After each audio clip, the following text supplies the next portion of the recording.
Welcome back to Books and Brews, Tales from the Frozen Tundra, where Packers' stories are poured one pint at a time. I mean, what a day for this bonus finale deep dive, right? Oh, absolutely. It is incredibly compelling to be back in the studio for this one, Mm-hmm. especially given, the specific day it is today. It really is. So for those of you tuning in right now, this deep dive is dropping at exactly 4:20 p.m. on Sunday, June 21, 2026. Which is, of course, Father's Day. Exactly, Father's Day. So a very happy Father's Day to everyone out there listening to us. We are broadcasting live from Drecke Yard Studios right here in Green Bay. And I'm actually looking out the window right now. Getting a look at that classic Wisconsin summer. Oh, you know it. It's a beautifully cloudy late afternoon. We're sitting at around 69 degrees, though. Well, with the humidity, it has a real feel of around 75. Nice. Perfect grilling weather. Yeah, we've got a gentle east-northeast wind blowing near 5 miles per hour, about 80% cloud cover, and, just a 25% chance of rain. That's the kind of weather that reminds you summer is here. But kickoff is really never quite as far away as you think. So true. So let's kind of set the table for today's mission.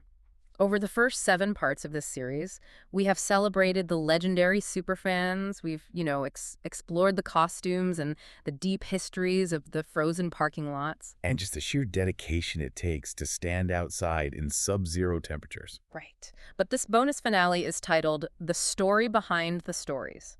So today, we're kind of flipping the script.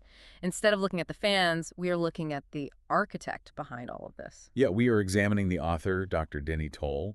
We want to dig into his creative process and really the ultimate purpose driving this massive book project. Which is such a rare opportunity, right? Because the observer almost never gets put under the microscope like this. Oh, for sure. We have his extensive bio, his personal notes, and this remarkably candid interview he gave. He's not joining us live today, but we're going to be quoting, paraphrasing, and really reflecting heavily on his answers. Because we want to understand how a project of this magnitude even comes into existence. And Dr. Towle is a guy whose creative footprint is it's sprawling. Yeah, it really is. He's an author, a musician, a publisher, the founder of Drecke Yard, and he's the creator of Sons of Lombardi, which has actually been producing Packers music since 2007. Wow, since 2007. That's a long time. Yeah, and he's written everything from, the mythic fantasy world of Cryptic to the really dark, intricate storytelling of the Cruciatus Curse and Dark Alley Murder. But today, we're focusing entirely on how all that diverse creative energy was suddenly channeled into this book, Tales from the Frozen Tundra. Right. And it is no coincidence that this deep dive is dropping on Father's Day. Oh, definitely not. Yeah. When you look at Towle's own origin story, his fandom wasn't really a choice he made completely on his own. It was inherited. Like it is for so many of us. Exactly. We talk a lot about how a sports fandom works, but in Wisconsin, Packers fandom is genuinely passed down like a cherished family heirloom, from parents to children. Yeah, he mentioned his very first memory of football isn't just watching a random game. It's the specific feeling of staying up late with his parents, watching the Packers beat the Bengals to finally secure a playoff spot. That shared joy. He talks about idolizing guys like Don Michkowski, Sterling Sharp, and Brett Favre, sure. But the foundation beneath those players was this unshakable family belief. Yeah, he summed it up as God, family, and Packers. And that kind of inherited belief system, Hmm. it fundamentally wires you differently as a creator.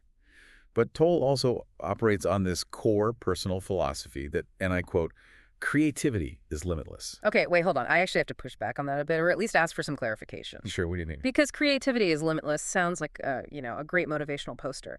But there is a very specific, frankly, terrifying catalyst in his life that we have to talk about. Yes, the fall. About 11 years ago, he survived a 100-foot fall. That is staggering.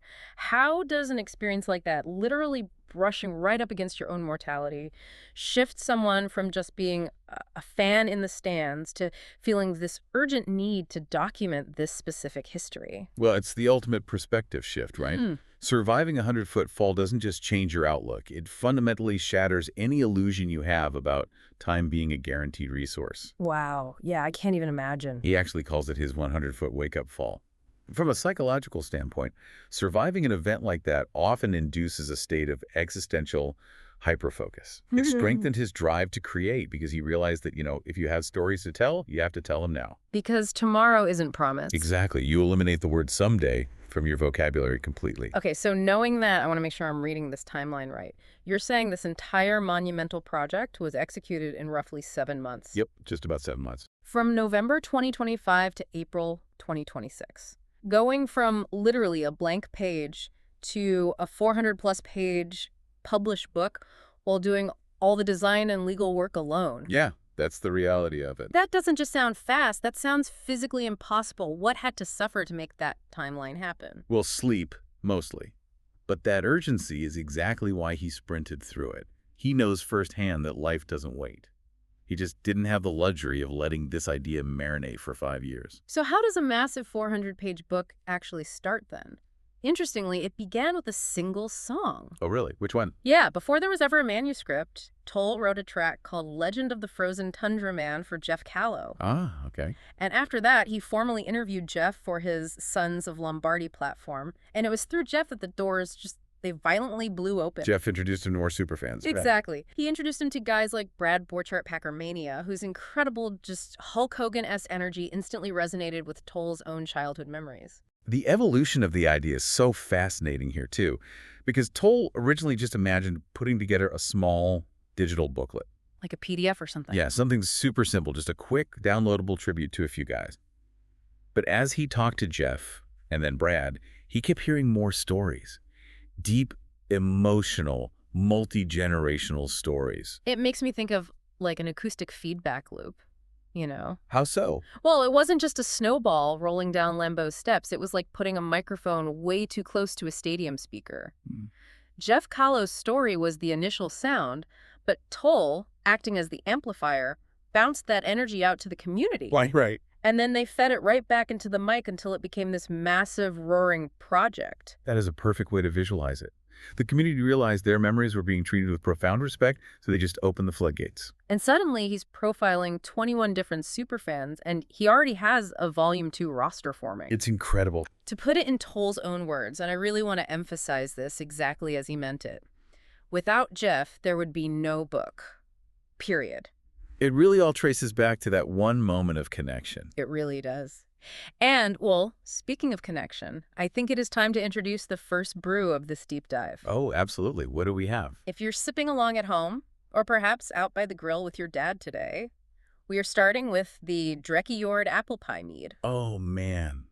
A fantastic, really complex choice. It's sweet, it's layered, and it's deeply rooted in an old-world tradition of gathering and storytelling. Which brings us perfectly to the gathering happening right now. Because that acoustic feedback loop we just talked about, it's generated an incredible Kickstarter campaign. Yes, the Kickstarter. For those of you listening, we want to remind you that the Kickstarter for Tales from the Frozen Tundra is live right now. But you need to understand you aren't just buying a book. No, not at all. You are backing a massive 400-plus page historical document. It features 21 superfans, totally original interviews, stunning photography, and this incredible Signs from the Frozen Tundra section. That section is so cool. It just perfectly catalogs the visual history of the stadium. Plus, there are all these exclusive rewards. But the stakes here are incredibly real, though. There is a ticking clock on this. There is. There are exactly 25 days left in the campaign. And it's crucial for you to understand how this works. Kickstarter isn't a retail store. Right. It's an all-or-nothing platform. If the campaign does not reach its $3,000 goal, nobody is charged, and the project receives absolutely zero funding. The book simply doesn't print. Exactly. It only happens if we collectively push it over the goal line together. It's easy to look at those Kickstarter tiers and just see cool rewards. But when you realize there is exactly one guy fulfilling all of this, you really have to ask how he survived the solo grind between November and April. Oh, the solo grind is almost unbelievable. Towle was literally wearing every single hat for those 7 months. Like what? Run down the list for me. Okay, let's just run down the mechanics of this to-do list. He is waiting for answers from ongoing interviews, organizing decades of fragmented stories, and writing these deeply emotional chapters. But then he also has to choose the right photos.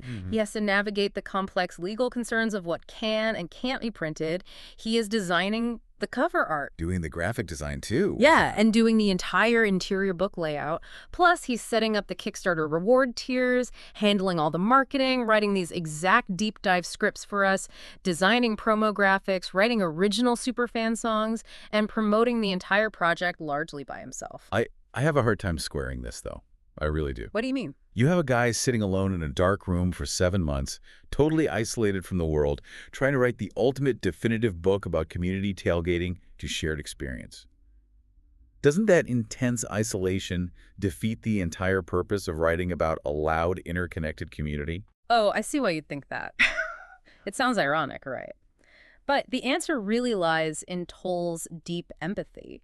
He wasn't trying to insert his own ego into the book. Okay. He was acting as the ultimate mirror for these fans. His isolation, sitting alone reading these interview transcripts at 2 in the morning, it actually allowed him to deeply process their grief, their joy, and their family traditions without any distraction. So he just fully absorbed it. Yeah, he felt the weight of it. In fact, he noted in his interview that the project fundamentally shifted for him during those late nights. From just being a fun project? Exactly. It stopped being just about telling fun football stories and turned into a heavy, almost sacred responsibility. He realized he was preserving fan legacies forever, capturing them before they fade away. Man, that is a staggering amount of pressure for one person to carry. It really is. And to honor that grueling hard work, let's pour our second drink. We're moving to the Dreckjord Spirits Apple Pider. An apple pie hard cider. I like it. Yeah, I picked this one specifically because the crisp, sharp bite of this cider perfectly matches the stark reality of those late-night solitary work sessions. It really wakes you up.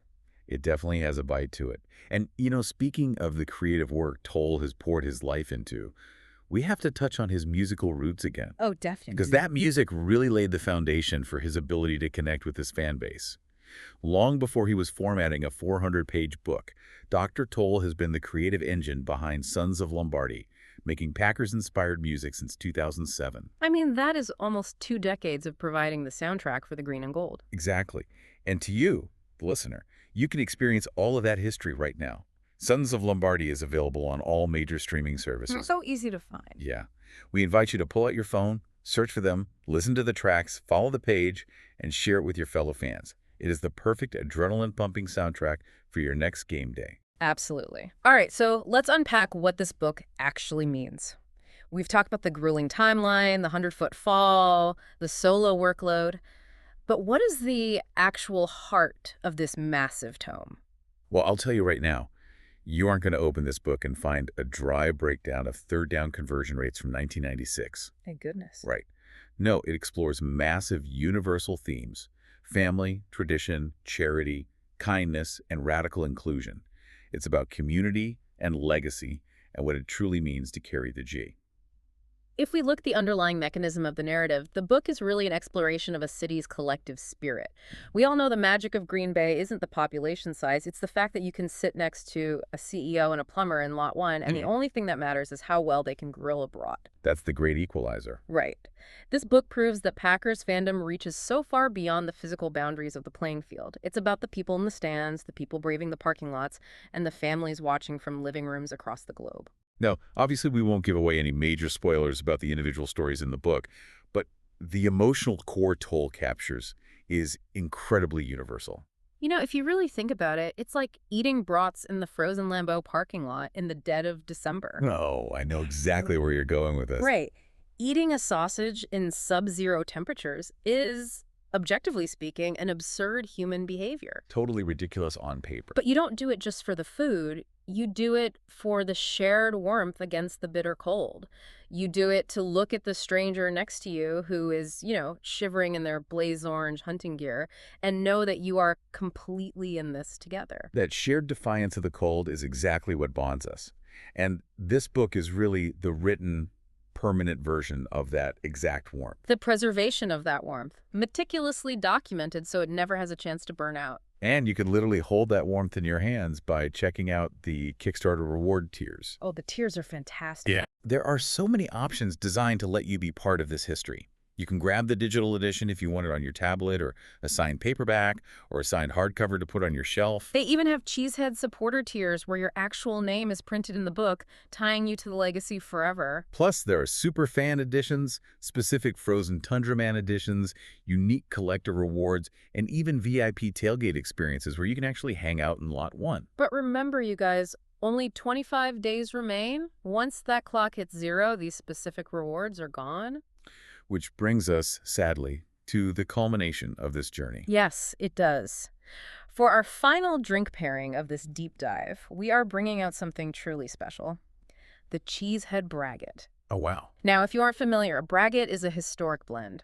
For this, we are mixing the Dreckyord apple pie mead directly with a Carry the G cream ale.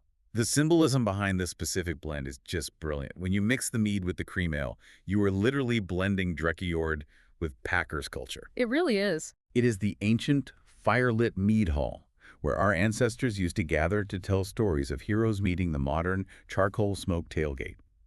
It's old-world storytelling seamlessly meeting the green and gold community. So, as we raise this Cheesehead Braggot, I want to toast directly to you, the listener. As you hear these incredible stories of superfans passing down their love, their resilience, and their joy through generations, you have to ask yourself a question. How do you plan to carry your own family's traditions forward? Exactly. What are the rituals, the stories, the specific moments that you are handing down to the next generation? It's a powerful question, and it's the exact question Denni Towle asked himself before starting this massive undertaking.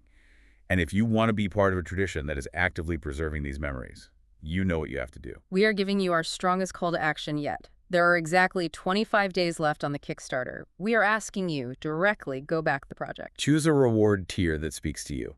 Share the campaign on your social media. Send the link to all the Packers fans you know, your family, your friends, your tailgate crew. Actively help preserve these stories forever. Because if the community doesn't save them, no one will. The legacy really is in the hands of the fans now, just as it always has been. As we wrap up this bonus finale, we just want to express our deepest, most profound gratitude. Thank you to the superfans who stood in the freezing cold so strangers could smile. Thank you to the fathers, the mothers, and the families who made Sunday sacred. Thank you to the backers who are stepping up to make this book a physical reality, and to the readers and listeners who inherently understand why preserving this history matters. To Packers fans worldwide, thank you for creating this incredible culture. And I'll leave you with this final thought. We've spent all this time talking about an author who pushed himself to the absolute limit to capture the legacies of these iconic fans. But what about your own history? What stories from your own family, the ones told over chili on a snowy Sunday? The memories of grandparents who are no longer here might be lost forever if you don't take the time to write them down today. Every person has a story worth telling. Every story deserves to be remembered. Go Pack, go! Go Pack, go!